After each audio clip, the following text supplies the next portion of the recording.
Friends ఈరోజైతే మనం 'బుజ్జి తల్లి' సాంగ్ ఉంది గదా! ఆ సాంగ్‌ది మనం షార్ట్ వర్షన్ వీడియో అయితే చేయబోతున్నాం. లిరిక్స్ చాలా బాగా వచ్చింది. ఇప్పుడు చాలా ట్రెండింగ్‌లో కూడా ఉంది ఆ సాంగ్ అనేది. ఓకే. ఏందంటే నేను ఒక వీడియో కూడా చూపిస్తా ఇక్కడ చూడండి.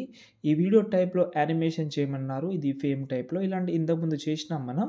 కానీ ఇప్పుడు ఇది కూడా ఒక ప్రాజెక్ట్ ఇస్తాను. దాంతో పాటు నేను ఇంకో స్టైల్ కూడా చేసిన. అది పక్కన చూపిస్తాను నేను. డెమో చూద్దాం అవి ఎలా ఉందో. ఏమి తప్పు చేశానే ఇంత శిక్ష వేసావే ఊపిరి. ఓకే. వీడియో అయితే చూశారు కదా! ఎలా అనిపించింది కామెంట్ చేయండి. మీకు అంటే లెఫ్ట్ సైడ్‌ది బాగుందా? లేకపోతే రైట్ సైడ్‌ది ఒకటే ఫోటోది బాగుందా? మీరు చెప్పండి. ఒకటైతే నేను ఇంతకుముందు చెప్పాను. ఇది నేను ఇన్‌స్టాగ్రామ్‌లో మన సబ్‌స్క్రైబర్ పెట్టిన వీడియోకి చేసిన. ఇంకోటేందంటే చాలామందికి ఫుల్ స్క్రీన్‌లోనే ఓన్లీ సింగిల్ లిరికల్ ఉంటే బాగుంటదని చేసేవాళ్ళు చాలామంది ఉంటారు కాబట్టి, మీకు ఏదైతే నచ్చుతుందో అది ట్రై చేయండి. ఓకే.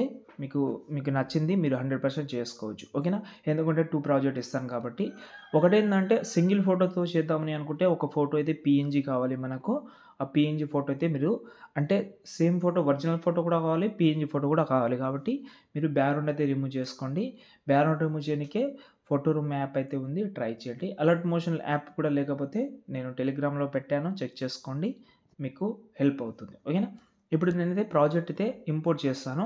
ఇందులో అయితే 2 ఫాంట్స్ యూజ్ చేసిన. ఎందుకంటే సింగిల్ ఫోటోకి ఒక ఫాంట్ యూజ్ చేసిన అండ్ దాంతో పాటు ఇంకో లిరికల్ ఉంది కదా! అది కెమెరా యానిమేషన్. దానికోసం ఒక యానిమేషన్ చేశాను. ఫస్ట్ నేను అది కెమెరాదే చూపిస్తాను నేను. అది నాకు నచ్చినంతకు చాలా కొత్తగానే ఉంటది. వీలుంటే ట్రై చేయండి. ఎందుకంటే మీరు కొత్తగా ట్రై చేయండి బాగుంటది. ఓకే. అందుకోసమే మన సబ్‌స్క్రైబర్ చాలామంది అడిగినా కూడా ఓకే. ఏమైనా అనుకోవచ్చు మీరు. కాపీ అనుకోవచ్చు, ఏదైనా అనుకోవచ్చు. ఎందుకంటే మీరు చెప్పింది చేయకపోతే మళ్ళీ ప్రాబ్లమ్ అయితది నాకు. ఫస్ట్ అది బాక్స్ మీద క్లిక్ చేసి కెమెరా ఆన్ చేసుకుంటే కొంచెం పర్ఫెక్ట్‌గా కనిపిస్తది మనకు ఇక్కడ. ఓకే. లిరికల్‌కి యానిమేషన్ అన్నీ బాగానే పెట్టాను. ఇక్కడ మీరు ఒకటి గుర్తుపెట్టుకోవాలి ఏందంటే, ఇక్కడ మీరు ఫోటో రీప్లేస్ పెడతారు నో ప్రాబ్లమ్. కానీ ఫోటో రీప్లేస్ పెట్టేటప్పుడు కొన్ని జాగ్రత్తలు తీసుకోండి. ఎందుకంటే ఇప్పుడు ఎగ్జాంపుల్‌గా నేను వేరే ఫోటోని రీప్లేస్ పెట్టి చూపిస్తాను. ఈ ఫోటో సెలెక్ట్ చేసిన కలర్ అండ్ ఫిల్‌లోకెళ్ళి సంథింగ్ మీకు నచ్చిన ఫోటో ఏదైనా ఒకటి రీప్లేస్ పెడతామని అనుకుంటున్నారు అనుకుందాం. ఓకేనా? ఒక ఫోటో కూడా రీప్లేస్ పెడతాను. ఆహ్, ఒక్క నిమిషం. ఈ ఫోటో ఉంది. రీప్లేస్ పెట్టేసిన. ఓకే. పెట్టేస్తే ఇక్కడ చూడండి అసలు ఆ ఫోటో సరిగ్గా సెట్ కాలేదు. ఆ పొజిషన్ అనేది ఇక్కడ మనకు ఫేస్ కట్ అనేది సరిగ్గా కాలేదు. కాబట్టి నేను ఈ ఫోటోని కొంచెం జూమ్ చేస్తా. ఇప్పుడు మనం ఇందులో ఒక ఎఫెక్ట్ ఉంటది.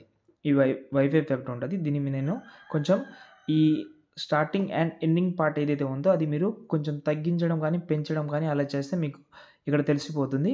ఇక్కడ మళ్ళీ లెఫ్ట్ సైడ్ నుంచి, రైట్ సైడ్ నుంచి కట్ చేసుకోవాలంటే మళ్ళీ ఆ వైవ్ ఎఫెక్ట్ ఏదైతే ఉందో మళ్ళీ యాడ్ చేసి ఇప్పుడు మీరు ఇక్కడ నుంచి యాంగిల్ చేంజ్ చేసుకోవడం గానీ, ఇలా అడ్జస్ట్‌మెంట్ చేసుకోవాలి. ఓకేనా? రీప్లేస్ పెట్టండి నో ప్రాబ్లమ్. కానీ అడ్జస్ట్‌మెంట్ కూడా చేసుకోవాలి. ఓకేనా? ఇక్కడ మీరు అడ్జస్ట్‌మెంట్ చేసేటప్పుడు కొంచెం ప్రాబ్లమ్ రావచ్చు మీరు. కొంచెం ఓపికతోటి కొంచెం పర్ఫెక్ట్‌గా రీప్లేస్ పెట్టుకోండి. లేకపోతే ఈ ఫోటో డిలీట్ చేసి దాని కింద మీ ఫోటో పెట్టినా కూడా వచ్చేస్తది. ఓకేనా? ఇలాగే మీరు ఎండింగ్ వరకు చేసేయాలి. ఓకేనా? అన్నీ పర్ఫెక్ట్‌గానే ఉంటది. దాని తర్వాత మీరు ఎక్స్‌పోర్ట్ కూడా చేసుకోవచ్చు. ఓకేనా? ఓకే. ఇప్పుడైతే మనం ఒకసారి బ్యాకొద్దాం. బ్యాకొచ్చిన తర్వాత ఇప్పుడు మనం ఏం చేద్దామంటే, ఇక్కడైతే నేనైతే బ్యాకొచ్చిన తర్వాత ఇప్పుడు నేను ఇంకో ప్రాజెక్ట్ ఓపెన్ చేశా. ఇది ఒక్కటే ఫోటోది. ఓకే. ఇది కూడా చాలా బాగుంది. నేను ఓకే. మన ఫాలోవర్స్‌దే. ఓకే. ఇక్కడ చూడండి ఈ ఫోటోని కూడా మీరు ఒక ఫోటో పీఎన్‌జీ ఫోటో ఒకటుంది పైన కలర్ అండ్ ఫీల్‌లోకెళ్ళి ఇది చేంజ్ చేద్దామంటే చేంజ్ చేసుకోవచ్చు. పైన మీకైతే ఒకటి షాడో లాగా కనిపిస్తుందా? ఇది మనకైతే ఇదైతే ఉంటది. ఇది మీరు రిమూవ్ చేసినా కూడా నో ప్రాబ్లమ్ ఇక్కడ. ఓకే. మీరు పెడదామని అనుకుంటే పెట్టుకోవచ్చు అంతే. దాని తర్వాత సేవ్ చేసుకోండి. ఏది నచ్చిందనేది కామెంట్ చేయండి. మీకు హెల్ప్ అయితే లైక్ చేసి సపోర్ట్ చేయండి. జై హింద్.